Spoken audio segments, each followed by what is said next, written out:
అందరికీ నమస్కారం. ఈరోజు మనం తెలుగు వ్యాకరణంలో ఒక ముఖ్యమైన అంశం గురించి లోతుగా చర్చిద్దాం. ఆ చాలామందికి ఇది కొంచెం కఠినంగా అనిపిస్తోంది. అదే ఛందస్సు. అవును, ముఖ్యంగా ఈ టెట్, డిఎస్సి లాంటి పోటీ పరీక్షలకు సిద్ధమయ్యేవారికి ఇది ఎంత కీలకమో తెలుసు. కానీ సరైన పద్ధతిలో నేర్చుకుంటే మార్కులు సాధించడం చాలా సులభం. నిజమే. మన దగ్గరున్న సమాచారం కూడా ప్రత్యేకంగా ఈ పరీక్షల కోసమే రూపొందించిన నోట్స్. కాబట్టి ఈరోజు మన లక్ష్యం ఛందస్సులోని నియమాలను, సూత్రాలను విడమర్చి పద్యాలను సులభంగా ఎలా గుర్తించాలో తెలుసుకోవడం. అవును, చాలామంది పద్యాలు అంటే కేవలం అక్షరాల కూర్పు అనుకుంటారు. కానీ వాటికో లయ, ఒక నిర్మాణం ఉంటాయి. ఆ నిర్మాణాన్ని నిర్దేశించే శాస్త్రమే ఛందస్సు. ఓకే. అంటే మనం ఒక భవనం కట్టాలంటే ఇటుకలెలాగో ఛందస్సు అనే భవనానికి లఘువు, గురువు, మాత్ర, గణం ఇవన్నీ పునాదిరాళ్లలాంటివి. ఈ బేసిక్స్ మీద పట్టొస్తే చాలు, ఏదైనా సులభంగా అర్థమవుతుంది. సరే, అయితే ఆ పునాదిరాళ్ల నుండే మన చర్చ మొదలు పెడదాం. అందులో ముఖ్యమైనది గణం. అసలు గణం అంటే ఏమిటి? మన సోర్సులో చెప్పినట్టు ఇది లఘువులు, గురువుల సమూహం, అంతేనా? అంతే, లఘువులు, గురువుల సమూహం. అయితే ఇందులో సూర్యగణాలు, ఇంద్రగణాలు, చంద్రగణాలు అనే రకాలున్నాయి. ఆ పేర్లు వినడానికే చాలా ఆసక్తికరంగా ఉన్నాయి. ఆ పేర్ల వెనుక ఒక పద్ధతి ఉంది. ఉదాహరణకు సూర్యగణాలు రెండే, చాలా సులభం. ఒకటి నగణం, అంటే 3 లఘువులు. 3 లఘువులు. రెండవది గళ లేదా హగణం, అంటే ఒక గురువు, ఒక లఘువు. ఇవి ముఖ్యంగా ఉపజాతి పద్యాల్లో మనకు కనిపిస్తాయి. ఓకే, రెండే సూర్యగణాలు. ఇది చాలా సులభంగానే ఉంది. మరి ఇంద్రగణాలు? అవి కొంచెం క్లిష్టంగా ఉంటాయనుకుంటా. ఖచ్చితంగా. ఇంద్రగణాలు 6ఉన్నాయి. నగ, సల, నల, భ, ర, త ఇలా. ఇవి జాతి, ఉపజాతి పద్యాల్లో చాలా కీలకమైన పాత్ర పోషిస్తాయి. ఇంకా చంద్రగణాలు అని కూడా ఉన్నాయి. కానీ అవి ప్రస్తుతానికి అవసరం లేదా? ఆ పోటీ పరీక్షల పరిధిలో ప్రశ్నలు దాదాపుగా సూర్య, ఇంద్రగణాల చుట్టూనే ఉంటాయి. కాబట్టి మనం వాటిపైనే దృష్టి పెడదాం. ఈ గణాలను గుర్తించటమనేది ఏ పద్య లక్షణాన్ని అర్థం చేసుకోవడానికైనా మొదటి మెట్టు అన్నమాట. సరే, ఇప్పుడు మన దగ్గర ఇటుకలు అంటే గణాలు సిద్ధంగా ఉన్నాయి. వీటితో కవులు ఎలాంటి అద్భుతాలు చేశారో చూద్దామా? మొదటగా వృత్త పద్యాలు. వీటికి ప్రాసనియమం తప్పనిసరి అని మన సోర్స్లో ప్రత్యేకంగా చెప్పారు. అవును, ప్రాసనియమం అంటే పాదంలోని రెండో అక్షరం అన్ని పాదాల్లోనూ ఒకేలా ఉండటం. ఇది చాలా ముఖ్యం. మరి ఉత్పలమాలతో మొదలు పెడదాం. తప్పకుండా. ఉత్పలమాలలో భ, ర, న, భ, భ, ర, వ అనే గణాలుంటాయి. ప్రతి పాదంలో 20 అక్షరాలు. 20 అక్షరాలు, ఓకే. అవును, 20. ఇంకా 10వ అక్షరం యతిస్థానం. అంటే పాదంలోని మొదటి అక్షరానికి 10వ అక్షరానికి మైత్రి కుదరాలి. మన సోర్సులో ఇచ్చిన ఉదాహరణ కామన శాంతి పొందుటయు లో కాకారానికి 10వ అక్షరమైన కాకారానికి యతి చెల్లింది. అంటే అక్షరాల సంఖ్య, గణాల క్రమం, యతి, ప్రాస అన్నీ ఖచ్చితంగా పాటించాలన్నమాట. మరి చంపకమాల సంగతేంటి? ర అనే గణాలుంటాయి. అక్షరాల సంఖ్య 21. 21. యతిస్థానం 11. కరెక్ట్. యతిస్థానం 11వ అక్షరం. ఉదాహరణకు పగయడగించుటంతయు శుభం అది లెస్స ఎడంగునే పగం. పరీక్షలలో ఈ రెండింటినీ గుర్తించటం సులభమే, ఎందుకంటే అక్షరాల సంఖ్య వేరు. అవును, పద్యపాదం చూడగానే అక్షరాలు లెక్కించడం మొదటి చిటికా అన్నమాట. అంతే. ఇక్కడే ఒక ఆసక్తికరమైన చిక్కుముడి ఉంది. శార్దూలం గురించి చూద్దాం. దీని గణాలు మ, స, జ, స, త, త, గ. అక్షరాల సంఖ్య 19. అవును, యతిస్థానం 13వ అక్షరం. మరి మత్తేభం? దాని గణాల అమరిక స, భ, ర, న, మ, య, వ. పాదానికి 20 అక్షరాలు. యతిస్థానం 14వ అక్షరం. ఇక్కడొక ముఖ్యమైన విషయాన్ని గమనించాలి. ఇందాక మనం చెప్పుకున్న ఉత్పలమాలకు, ఇప్పుడు చెప్పుకుంటున్న మత్తేభానికి రెండింటికి 20 అక్షరాలే ఉంటాయి. అవును, ఇక్కడే అసలు సమస్య వస్తుంది. రెండింటిలోనూ 20 అక్షరాలు ఉంటే అక్షరాలు లెక్కపెట్టడం అనే మన చిట్కా పనికిరాదు కదా.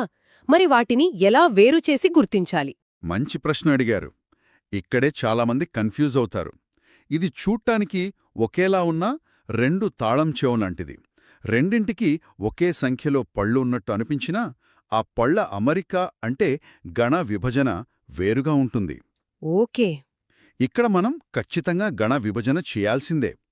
పద్యపాదం మొదటి గణం భా యుఐఐ అయితే అది ఉత్పలమాల. అదే మొదటి గణం సా ఐఐయు అయితే అది మత్తేవం. ఈ చిన్న తేడాను పట్టుకోగలిగితే చాలు. అంటే అక్షరాల సంఖ్య ఒక్కటే ఆధారం కాదు, గణాల అమరిక అంతకంటే ముఖ్యమని గుర్తుంచుకోవాలి. ఖచ్చితంగా.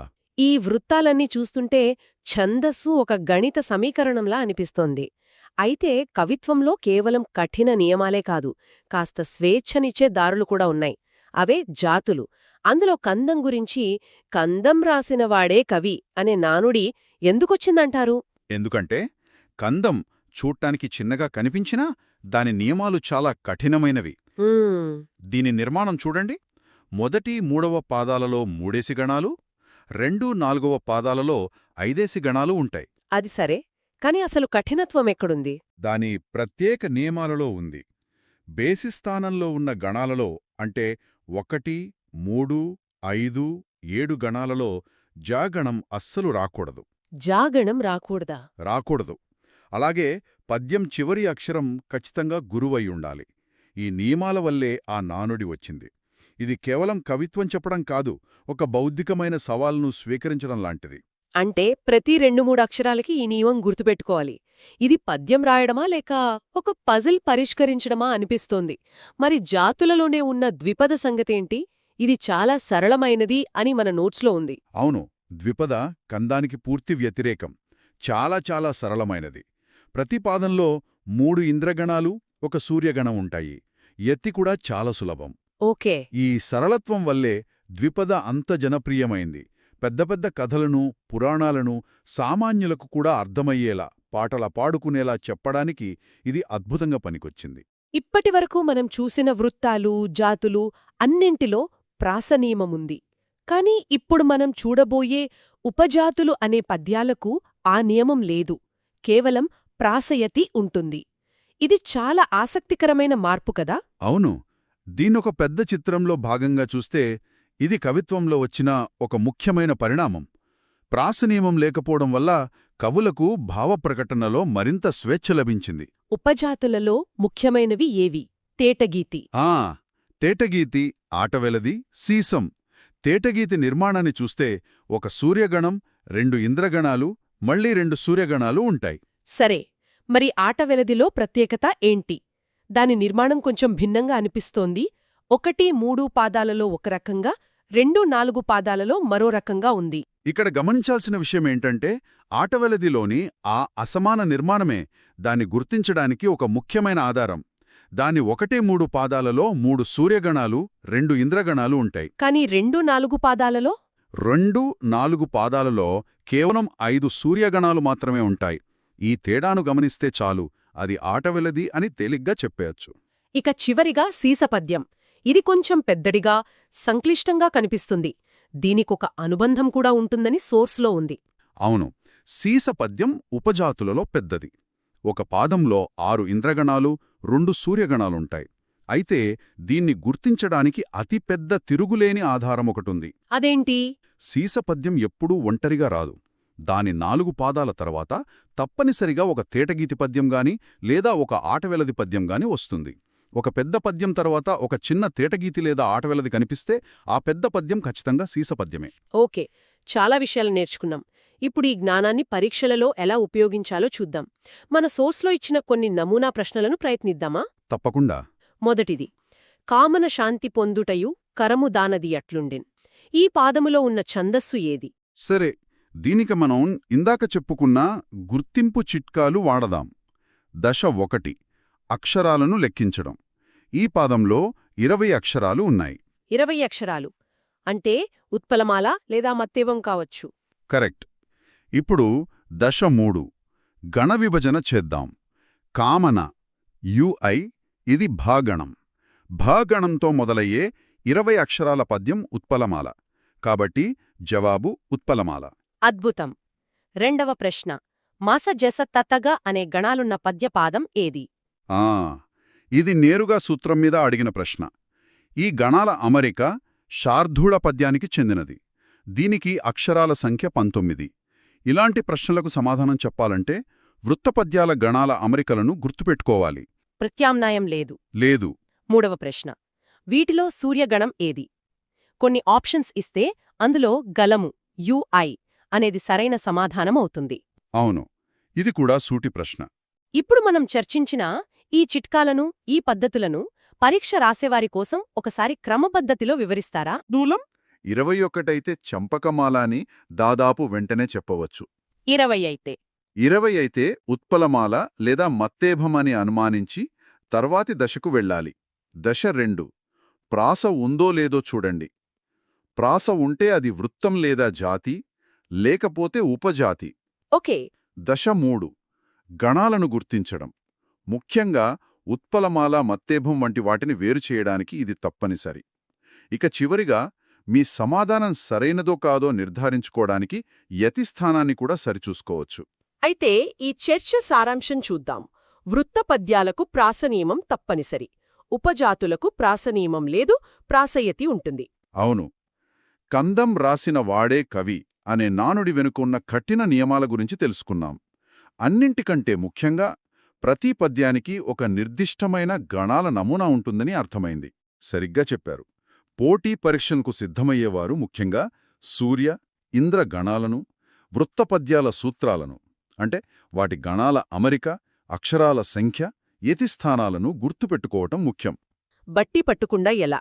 కేవలం బట్టి పట్టకుండా మన సోర్సులో ఇచ్చినట్టుగా ప్రతి పద్యానికి ఒక ఉదాహరణ పాదాన్ని గుర్తుపెట్టుకుని దాన్ని విశ్లేషిస్తూ అభ్యాసం చేస్తే ఛందస్సుపై పట్టు సాధించడం చాలా చాలా సులభం. ఈ చర్చ ముగించే ముందు శ్రోతల కోసం ఒక ఆలోచన.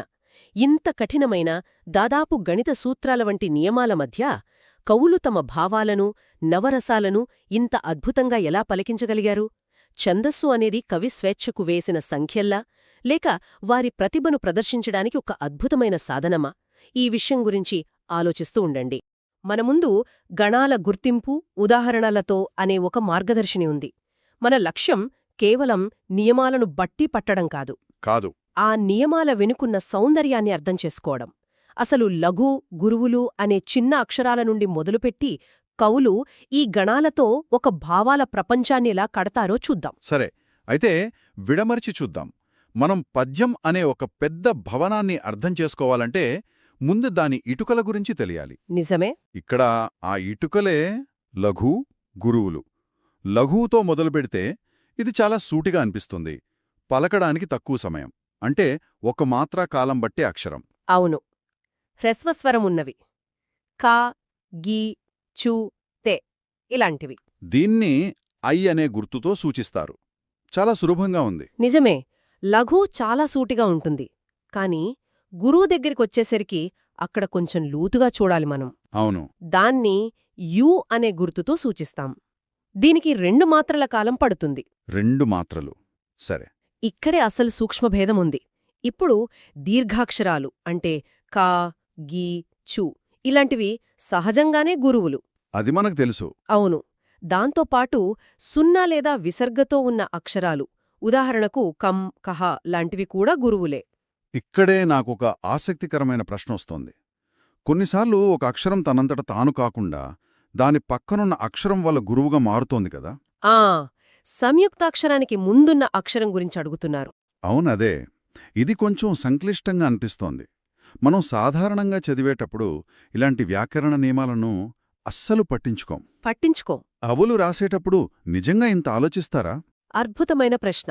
అవును, ఖచ్చితంగా ఆలోచిస్తారు. అదే కవిత్వానికి, సాధారణ వచనానికి మధ్య ఉన్న అసలైన తేడా. ఓహో. ఉదాహరణకు పుస్తకం అనే పదం తీసుకుందాం. అందులో పూ హ్రస్వమే అయినా దాని తరువాత స్థా అనే సంయుక్తాక్షరం ఉంది. కాబట్టి ఆ పూ గురువు అవుతుంది. కవికి ఇది కేవలం ఒక నియమం కాదు, ఇదొక సాధనం. సాధనమా? ఎలా? ఆ పదం మీద ఒత్తిడి పలకడం ద్వారా ఆ పదానికి ఒక బలాన్ని, ఒక ప్రాధాన్యతను ఇస్తాడు. ఇది అసంకల్పితంగా జరగదు, చాలా ఉద్దేశపూర్వకంగా చేస్తారు. అంటే ఒక పదాన్ని ఎంచుకోవడం దాని అర్థం కోసమే కాదు, దాని ధ్వని ఆకారం కోసం కూడా. ఇప్పుడు అర్థమైంది. సరే, మన దగ్గరిప్పుడు లఘు గురువులు అనేవి ఈ ఇటుకలున్నాయి. వీటితో మనం గోడలెలా కడతాం? అప్పుడే గణం అనే భావన వస్తుంది కదా. అవును, అక్కడికే వస్తున్నామన్నమాట. గణమంటే లఘు, గురువుల నిర్దిష్టమైన అమరిక, ఒక క్రమపద్ధతిలో ఉన్న అక్షరాల సమూహం. సరే. మన ఆధారం ఏకాక్షర, ద్వ్యక్షర గణాల గురించి కూడా ప్రస్తావించింది.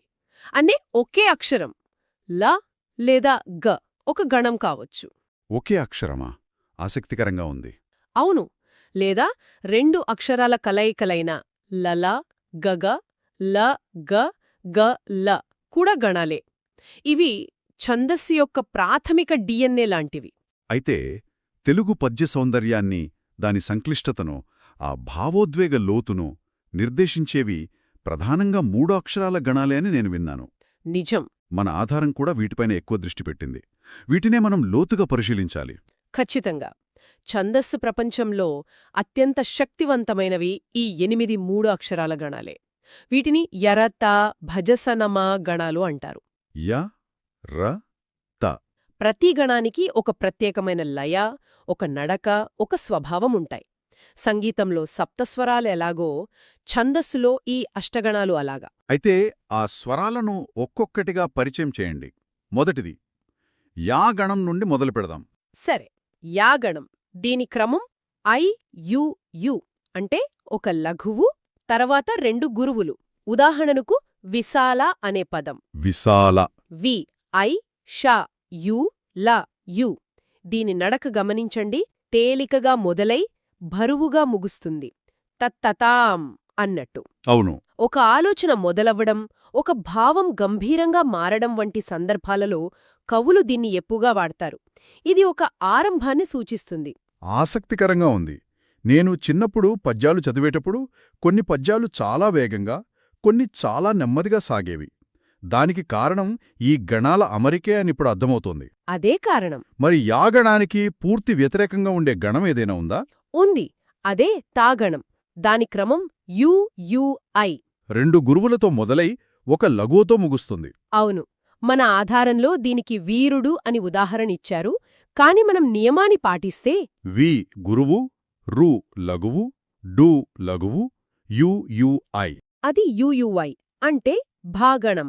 చూసారా, నియమాలు తెలిస్తే ఆధారంలోని తప్పులను కూడా మనం ఎలా పట్టుకోగలమో. నిజమే. తాగణానికి సరైన ఉదాహరణ శ్రీరామ. శ్రీ యు, రా యు, మా ఐ. దీని లయమేనండి. శ్రీరామ గంభీరంగా మొదలై తేలికగా ముగుస్తుంది. ఇది ఒక ఆధిపత్యాన్ని, ఒక నిర్ణయాన్ని సూచిస్తుంది. అద్భుతం. కేవలం అక్షరాల క్రమాన్ని మార్చడం ద్వారా భావాన్ని ఎంతగా మార్చవచ్చో అర్థమవుతోంది. సరే, ఇప్పుడు మధ్యలో బరువుగా, అంటే అటూ ఇటూ తేలికగా ఉండే గణం గురించి చెప్పండి. అది జ గణం. ఐయుఐ. ఉదాహరణకు సుమతి అన్నారు, కాని అందులో తీ దీర్ఘం. అవును, అది గురువు. కాదు. సరైన ఉదాహరణ వివేకి. విఐ, వే యు, కి ఐ. దీని లయ ఒక నాట్యంలా ఉంటుంది. త త త. ఒక అడుగు ముందుకు, ఒక అడుగు వెనక్కి వేసినట్టు. సరిగ్గా అదే. ఇదొక సందిగ్ధతను, ఒక ప్రశ్నను, లేదా ఒక ఉయ్యాల కదలికను వర్ణించడానికి అద్భుతంగా సరిపోతుంది. దానికి వ్యతిరేకం రా గణం కదా. యుఐయు. గురువుతో మొదలై మధ్యలో లఘువు, చివర్లో మళ్ళీ గురువు. అవును. మన ఆధారం రాగణానికి యుయుఐ, రాముడు అని ఉదాహరణ ఇచ్చింది. మళ్ళీ ఇక్కడ కూడా మనం నియమాలను అన్వయించి చూద్దాం. రా, యు, ము, ఐ, డు, ఐ. ఇది యుఐఐ అంటే మళ్ళీ భాగణం. మళ్ళీ భాగణమే. రాగణానికి సరైన ఉదాహరణ రాజసం. రా, యు, జా, ఐ, సం, యు. తాతాతాం.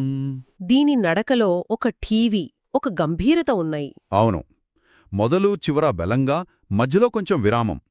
రాజుల వర్ణనలలో, గంభీరమైన దృశ్యాలలో ఇది ఎక్కువగా కనిపిస్తుంది. అంటే కేవలం గణాన్ని గుర్తించడమే కాదు, దాని వెనుక ఉన్న ఉద్దేశ్యాన్ని అర్థం చేసుకోవడం అసలైన విశ్లేషణ. సరే, ఇప్పుడు భాగణం యుఐఐ మరియు సగణం ఐఐయు గురించి చూద్దాం. ఇవి ఒకదానికొకటి అద్దంలో ప్రతిబింబాల్లా ఉన్నాయి. ఖచ్చితంగా. భాగణం యుఐఐ ఉదాహరణ భారతి. భా, యు, ర, ఐ, తి, ఐ. ఇది బరువుగా మొదలై తేలికగా సాగిపోతుంది. తా తా తా. ఒక కొండపై నుండి కిందకి జారుతున్నట్టు. సరిగ్గా చెప్పారు. ఇది ఒక విషాదాన్ని, ఒక ముగింపును లేదా ఒక నిట్టూర్పును సూచించడానికి కవులు ఎక్కువగా వాడతారు. సా గణం ఐయుయు. చదువాలిలాగా. దీని గమనం గమనించండి. త త తాం లయ నెమ్మదిగా మొదలై పైకి లేస్తుంది. అవును. ఇది ఒక ఆశను, ఒక ఉత్సాహాన్ని లేదా ఒక ప్రయాణాన్ని సూచించడానికి కవులు వాడతారన్నమాట. పద్యం చదువుతున్నప్పుడు మనల్ని ముందుకు నడిపించే శక్తి ఈ గణానికుంది. సరిగ్గా చెప్పారు. ఇక చివరి 2 గణాలు చాలా చాలా ప్రత్యేకమైనవి. వాటిలో భావోద్వేగాలు చాలా స్పష్టంగా కనిపిస్తాయి. మొదటిది నా గణం. 3 లఘువులు ఐఐఐ. అవును. ఉదాహరణకు అలలపై. ఇందులో ఎలాంటి బరువు లేదు. త నీటి ప్రవాహంలా. గాలిలో తేలిపోతున్నట్టు వేగంగా పరుగెడుతున్నట్టుంటుంది. ఒక ఉత్సాహాన్ని, వేగాన్ని వర్ణించడానికి ఇంతకంటే మంచి గణం లేదు. మరి దానికి పూర్తి వ్యతిరేకం మా గణం యుయుయు అయ్యుండాలి. 3 గులువులు. అవును. ఉదాహరణ దేవాలయం. దే యు వా యు లం యు. వింటుంటేనే ఒక గంభీరత, ఒక బరువు, ఒక పవిత్రత కొనిపిస్తున్నాయి. తాం తాం తాం. ఒక ఏనుగు నడకలా, ఒక హిమాలయ శిఖరంలా స్థిరంగా బలంగా ఉంటుంది. ప్రార్థనలలో దైవాన్ని వర్ణించేటప్పుడు లేదా ఒక గంభీరమైన సత్యాన్ని చెప్పేటప్పుడు కవులు మాగణం యొక్క శక్తిని వాడుకుంటారు. అద్భుతం. ఈ 8 గణాల కలయికలే మనం చదివే వేల పద్యాలకు ఆధారం.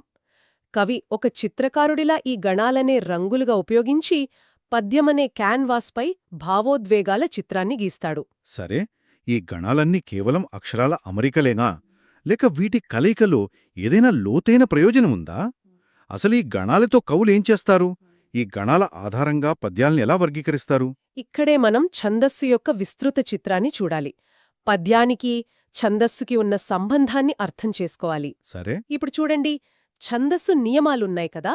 ఈ లఘు, గురువులు, గణాలు, యతి, ప్రాస ఇలాంటివి. అవును. వీటన్నిటినీ పాటిస్తూ రాసిన సాహిత్య రూపమే పద్యం.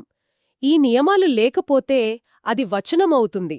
ఓకే. ఈ నియమాల తీవ్రతను బట్టి, అవి దేనికి ప్రాధాన్యత ఇస్తున్నాయనే దాన్ని బట్టి పద్యాలను స్థూలంగా 3 రకాలుగా విభజించారు. అవే వృత్త, జాతి, మాత్రా పద్యాలు కదా. మన ఆధారం కూడా వీటి గురించి ప్రస్తావించింది. అవును. మొదటిది వృత్తపద్యం.